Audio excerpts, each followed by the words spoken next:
All right, well, let's talk about a dream come true for a certain person, depending on if they decide to take this one. It comes from Airbnb. So Airbnb, they're paying people to live like a local in Italy. Ciao. Yeah, our local here at the Jam Italian right here. Yes. You're really excited about this story. I So love let me break it. it down for you. Essentially, you get paid to spend 3 months living like a local in Italy. And the town was Gratole. Gratole. It's pretty basically south, eating above the pasta. boot. Yeah, eating pasta, drinking wine, doing a whole bit, living a good life over the summer months. 3 months right there. So you get $1,000 a month. That breaks down to $30 a day. The idea behind this, you're probably thinking, why would they do this? To increase tourism and get young people to move into this town because there's not a lot going on there. Well, I was really lucky. I got to study abroad in Italy, and we lived in Verona, which is the story where Romeo and Juliet took place. A little small town. I think everyone goes to Rome, they go to Florence, they go to Venice. But the best experience about that was living like a local, like they say here. And I think that's really the point. Try to speak the language, go to the restaurants, take your time, drink the wine, enjoy, walk the streets, and I think we're so rigid in how we plan things sometimes. We want to go to the church. We want to go to the museum. We pack it in so much when we travel abroad. Cancel some of those plans and just walk around and talk to people. Namaste. I mean, John, you really set the mood for me. I'm trying to calm us down after that weather report. Right? Absolutely. Who wouldn't take a trip to Italy? And I mean, I gotta say, I didn't know this place. I had to look it up. And like you were saying, you don't always want to do the touristy things. Like when I go to Italy with my family, we always try to get out to the more local areas, find those family restaurants, because that's where it's good. That's where it's real, authentic Italian.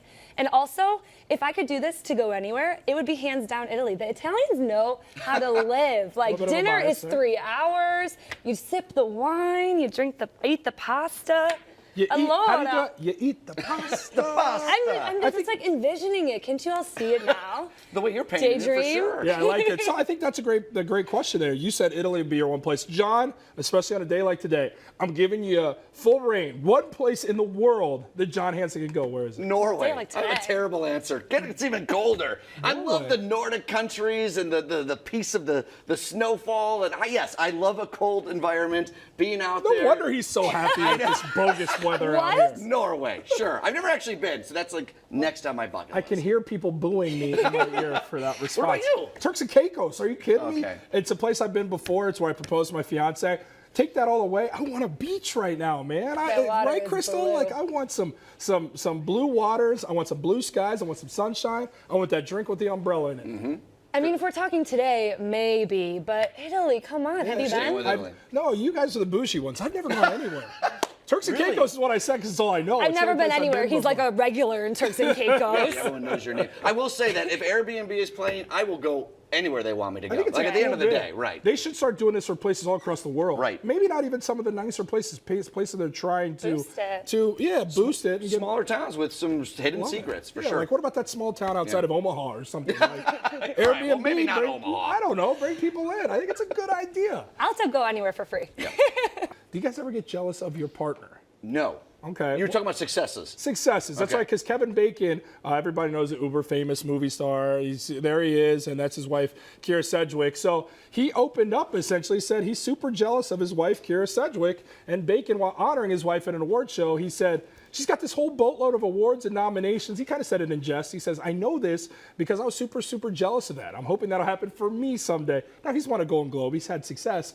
But I think it's a real life topic. Yeah, props to him for admitting it. Yeah. I think you got to be open about certain things like jealousy that exists. I think it's about that they're in the same field. Like, I think it's more difficult to be jealous of your partner's success if they're doing something that's completely different than you. But Jordan, I'm going to spin this right over to you because obviously you're in this situation. You're You're fiancé. yeah. So what's it like for you? Do you guys kind of compete and get jealous of each other? I think jealousy, I like to say there's a better word for it, but I think it's accurate. It's just not ugly jealousy, but it's a human element that you feel. We both work in the sports field. We both had successes in our own rights. Being here is a success in its own right, and all of it kind of came together for me. Luckily, I feel blessed at the same time. So it's when she was in between jobs, of all things, when the success came my way, and we work in the same thing. So there's a part of her that's like, why him, why not me? But then this is the love of my life. We're both winning. We're a team. Right. So I think you got to manage that emotion and not let it overcome you, because there's been moments where you go on Twitter, she has more followers than me. You go on Instagram, she has more followers. That's what it's all about, right? Right. And so there's a part of me that's like, well, hey, I've got more platforms. Why aren't more people wanting to listen to me? And then you're like, oh, wait, but that's the love of my life, and Right. people are seeing how special she is and gravitating towards it. So we learn to become each other's biggest cheerleaders, promote each other when you we're feel like doing it's stuff. good. So It's you feel kinda like you're along for healthy. the ride. And then there's the conversations of what if a job takes you here? Don't Right. worry, jammers, I'm not going anywhere. But it's a matter of nobody feeling like they're above the other when in a relationship. And I think that's the biggest thing to take away. And I gotta say too, like in today's how we live, everyone's comparing themselves to people. So whether it's in a relationship or if I'm just scrolling on Instagram and looking at an influencer, you're saying that you and Shay compare followers, or you see that she might have more one day. I mean, we're all kind of like that, and it kind of just motivates you to do better for Motivating. yourself. It's a great word. I think it motivates you. And I love Chris's, when you mentioned it's about being honest and open with each other. I think that's the most important thing from the get up. If you are feeling these feelings of jealousy, turn it around into a motivation sort of thing. Have that conversation and say, how do we deal with this in a more, like in a productive way, so that jealousy doesn't turn to resentment. I think that's the big worry. And that's you know huge because that's the danger zone. Yes. That's when it gets bad, and it's never, ever gotten remotely close to that because at the end of the day, if your best friend succeeds, you're not going to Right. be like, why her? She Right. doesn't deserve this. You're going to be like, I wish it was me, but I'm so happy it's not. It's an extension of me. So you cheer for that. I think that's what we've learned. Would you be ever jealous if your fiance made a lot more money than you? Or was that team money and you're all good with it? Well, no, what I've learned in a relationship, and you're recently married, is what's theirs is theirs, and what's yours is theirs. And I'm kind of figuring that out right now. But no, I think I just want all success for anybody that I love. I mean, if it's a best friend, if it's the love of my life, if it's a family member, you just want everybody. I say everybody eats is one of my favorite lines. So if I'm eating, I want everybody else to be eating. It's kind of Short. that Well, slogan. he's eating all the time, so we are all getting That's why I'm on a nice diet. meal. Yeah, right. That's why I'm on a diet. Getting a bad haircut, right? Everybody's had Mm-hmm. it before. You guys don't have them now, don't worry. But how do you tell your stylist, your barber, whomever it is, hey, you've done a bad job. I'm not feeling this. It is tough. And Chris, okay? I think we just saw a little image of your hair pop up on the screen. You had this happen, man, right? So it wasn't a haircut, it was hair color, and this was the week of Lollapalooza a couple years ago, and I wanted a real pastel, light, subtle, little hint of pink in my hair, and I was like, please just don't make me look like Avril Lavigne. And I don't know. I thought that it was Avril Lavigne. Yeah, right? From really thought it behind, was. right. It was dark. I Poor washed Avril. my hair 7 times a day that week. It was so rough. Look at your but fingernails. You got I into the remember- pink and pastel thing. Look at my that. chipped Yeah, I fingernails. was about to say, yeah, what are we doing? What are you allowing them to do here? No, but They I also remember the horrible. moment I was spun around in the chair, you know, after sitting there for 3 hours. You know, it's a chunk of your day. It's a commitment. And I turned around and I was just, and you You're know. not the confrontational type either. No, and you spend so much time with that person and you just trust them at that point, and it's like, how do you tell them, I hate this? So do you move on from that stylist? Well, I went Teach home, me how this I had a works quick here. cry. I sent a little email to the stylist because I just didn't know what to do. Right. Emailed the Well, stylist. so how did that resolve? Did they end up redoing it? or Well, like, with color, you can't really do Right. it too many times in a week. It's just going to ruin your hair. So she said, just wash your hair a Does ton, she still get and your the color business? will fade. Does she still get your Yeah. business? Oh no, I didn't go my back God, after so that.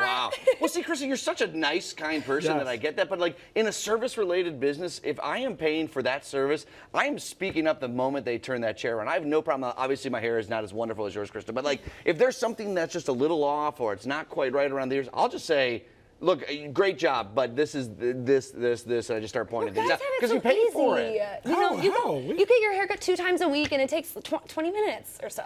No. I go to a fancy stylist to do Look this. at the silver fox over here. But, That's at what the I'm end, but I guess at talking the end of the day, any Jordan spends hours and hours Yes. in that salon chair. You She's know. choking. This is my hair. What I'm This saying is all I any have. service-oriented industry, if you No. are paying for a service, you should expect it. And I feel like they would want that honest feedback too to help them do a better job for your particular What if you hair. went as far as to say, you did a bad job, I'm not tipping you today? That's not okay. If they give you that time of day, I'm just trying to think of something. well, you wouldn't. I would But if never you- not but tip. But if you mess up, what's the repercussion? Well, you just did not going back. Okay. If they You give you tell the, them, hey, I'm not coming back. You mess this thing up, never again. if they give you the time of day and they're doing an honest day's work and they're working their best, you still tip the person, I'd say. But I'd say the biggest tip you can give them is just what you feel like, what you honestly feel like. There's a way to do it. There's a way not That to do makes it. There's a sense. way to do it. Just be honest with them. I think that they'll Right. appreciate it at the end of the day too, because then you'll keep on coming back. And I felt bad, you know, everything that happened, sending the Yeah. email. I don't want to do that to someone who's I actually spent think you time should on go. me. I didn't. Correct me if I'm wrong. I mean, everybody out there. I didn't see anything wrong with the hair. I kind of liked it. That was pretty cute. Oh, I think you thanks. should go. Oh, thanks. Maybe I think I'll you're a come little back too with hard pink on your hair. stylist, maybe. I really just, if I showed you the picture that I showed her, it was the most subtle little color, and I just came out and it was like color. You need to talk to the person who does your manicure. That's where the problem was in that picture. No, now they look great.